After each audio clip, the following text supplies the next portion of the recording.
Okay আজি আমি ৰাতিপুৱাৰ চেণ্টাৰখনত লাকুৱা ষ্টেচনৰ পৰা বৰদুবি ষ্টেচনলৈ আহিলোঁ কাৰণ আজি শাওনৰ প্ৰথম সোমবাৰ আৰু আমি সংগীতা, দেৱযানী, অঞ্জলি, বিনুবাই দেউৰী, ইয়াৰ মিল্কী, ৰা ভাগিনীয়েকে সৈতে আমি টিলিঙা মন্দিৰলৈ আহিলোঁ আৰু সেৱা সৎকাৰ জনালোঁ।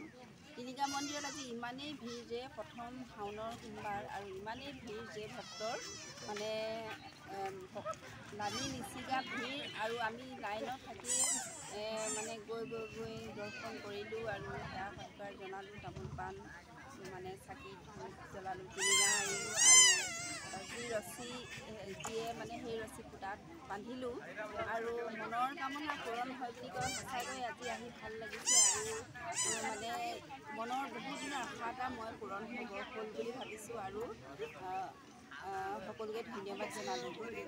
ওম নমঃ শিৱায়।